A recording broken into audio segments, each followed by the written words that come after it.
Now we will go to the fifth lecture or the last lecture of the second week, and in this lecture I will essentially review what we learnt during this week very briefly and also do a couple of questions. Okay. So, let us go to the lecture. In week 2 we learnt first about a unit cell. We learnt the concept that a unit cell should fill up space without voids or overlaps. We learnt about the primitive and conventional unit cells, and we also saw how to construct a Wigner-Seed cell. Okay, Wigner-Seed cell is a unit cell that contains exactly one point and it has the entire symmetry of the crystal. Then we learnt about Bravais lattices. Okay. We saw Bravais lattices in 2 dimensions, Bravais lattices in 3 dimensions, and then we learnt about the concept of lattice translation vectors and that of fractional coordinates. And finally, we saw how a crystal is formed using a lattice and a basis. Okay. And again, I did not emphasize this, but if you have a monatomic basis, if you have just a single atom basis, so a lattice with just a single atom basis will basically make the crystal and the lattice identical to each other. Okay. So, now let us go to a few questions. Okay. So, this is a question. So, NaCl sodium chloride crystallizes in a structure consisting of 2 interpenetrating FCC lattices. What is the shape of a typical cell of an NaCl crystal, and we want to identify the typical unit cell. Okay. Now, it turns out that NaCl has 2 FCC. So, let me and in particular this NaCl cell has a FCC formed by, let me show blue for sodium and red for chlorine for chloride, and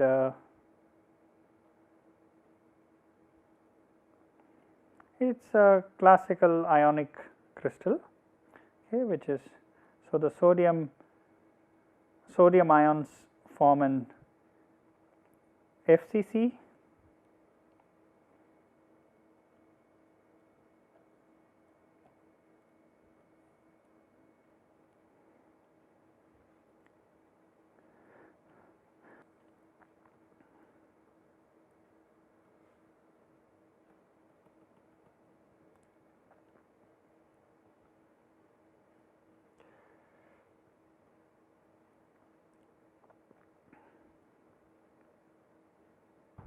So, this is the FCC formed by FCC lattice formed of sodium atoms, okay. And now the chloride ions, okay, they also form an FCC lattice, okay, but now the lattice is actually shifted with respect to the sodium chloride, with respect to the sodium lattice. So, if I just extend this, I will just extend this in this direction just for convenience. Okay.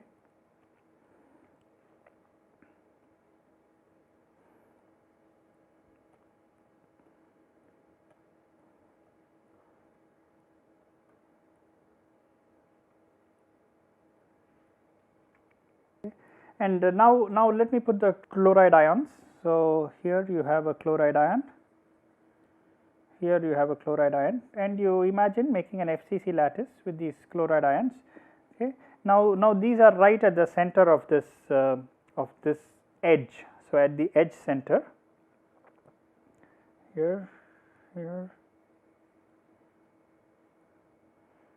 So, this is the corners of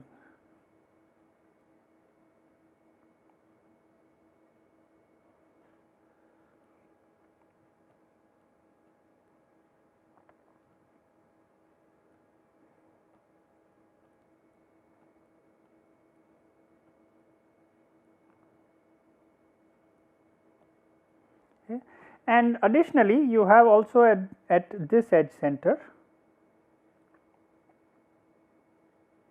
this edge center.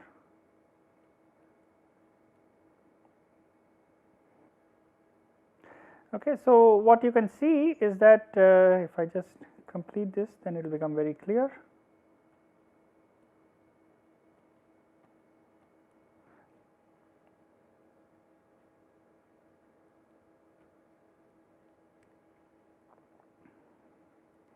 And there will be one on the rare face, one and one on this face. Okay. So, you can see that the chloride ions have also formed an FCC. Okay. So, both sodium and chloride are FCC and they are interpenetrating with each other. So, this is what your sodium chloride crystal looks like. Okay. And you can construct a unit cell, okay, like so the typical unit cell. So, the conventional unit cell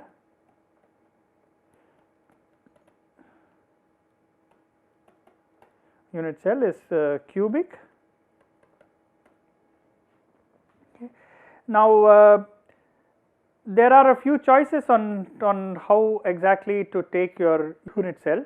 Okay. You could either take a cube formed by, you can take this cube formed by, so if we think of this as FCC plus a basis consisting of these two, consisting of one sodium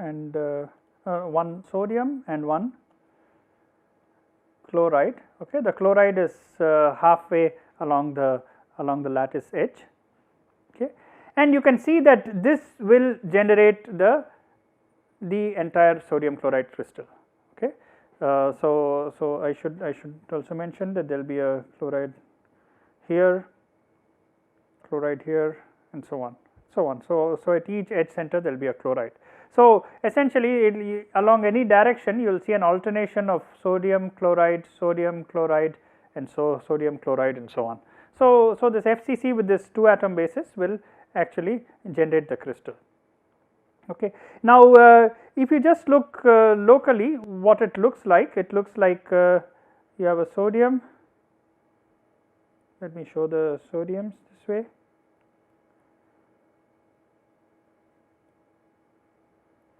And you have your chlorides.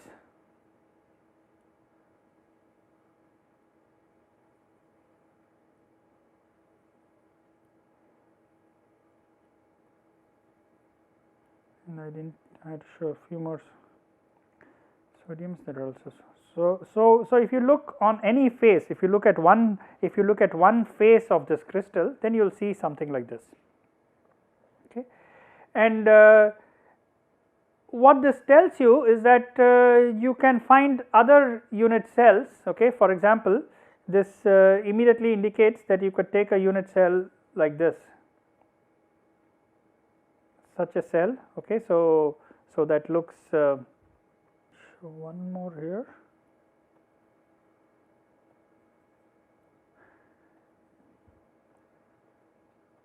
So one choice of unit, I'll show two choices of unit cells. So one would be something like this.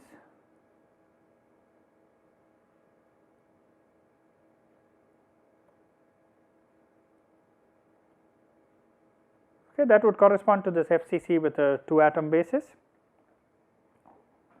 So it should be a little more careful, it won't be.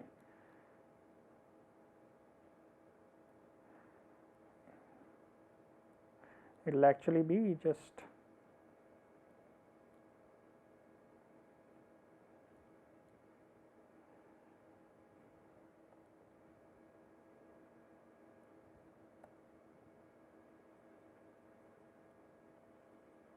actually this is what will correspond to an FCC with a 2 atom basis. Okay, so this will be an FCC with a 2 atom basis. Okay. And so you can see that both the blue dots are in FCC and the red dots are also in FCC. Okay.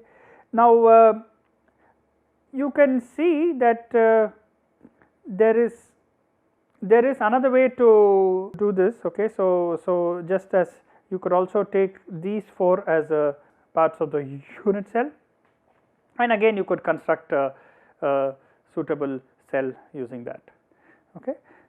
So this is the structure of NaCl. So the sodium chloride structure is one of the most common structures, and it is seen in several compounds, not just sodium chloride. Okay, and this is it has a name. This is called the rock salt structure.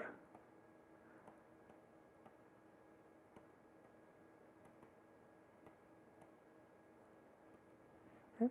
And we will see this as we go on in the course. Okay. So now let us look at another question. So what are the lattice translation vectors for FCC and hexagonal P lattices? Okay. Now if you, so for an FCC lattice, okay,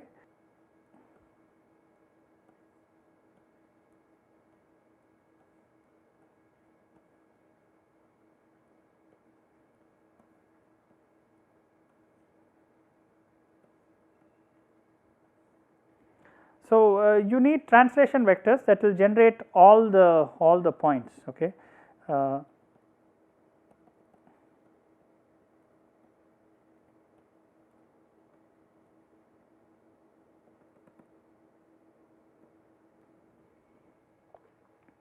Okay. So one choice, okay, would be your A, B and C should not all be in one plane.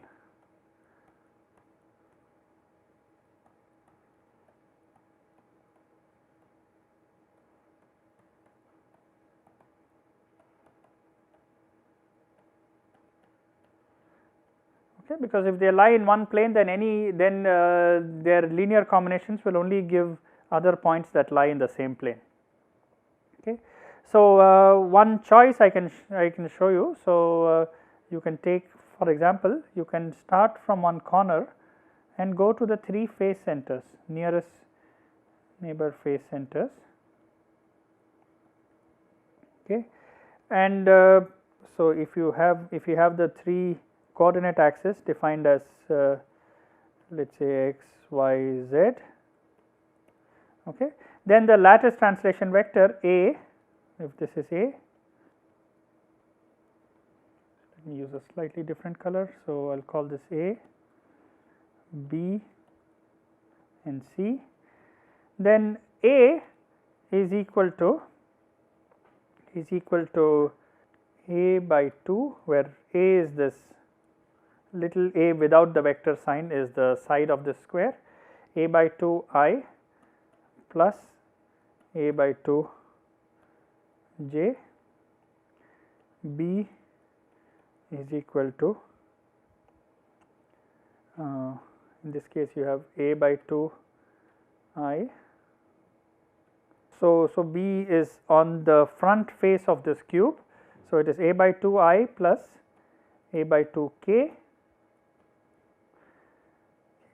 and C is A by 2 j plus A by 2 k. Okay.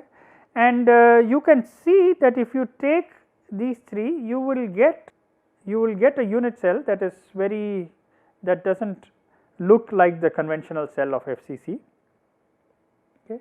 So you can I can write this as A by 2 I plus j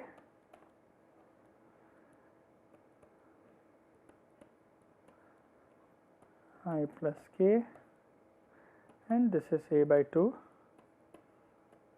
j plus k.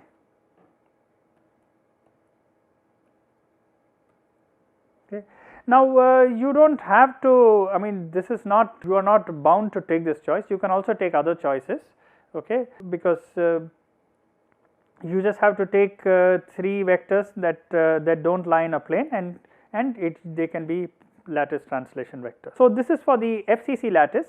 Now for the hexagonal P lattice, so the hexagonal P lattice is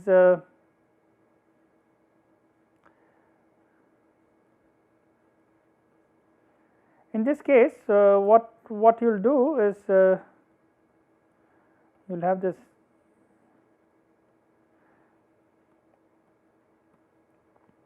So, in this case we already saw that the cell can be described in terms of these two vectors. So, A, B, and the C is in the third plane. So, C is in this plane that goes to the other edge of the hexagonal cell. Okay. So, these would be the primitive translation vectors, and in this case if you express A as in this case if you say A is equal to, and let me define this side as A and this the other direction as C. So, A is and if I use the same coordinate system. So, A is A 0 0 and your C vector is 0 0 C. C is the distance to the next layer. But what about the B vector?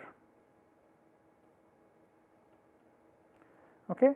Now, if you want to calculate what this B vector is, so you see that it has a component on the x direction that is equal to minus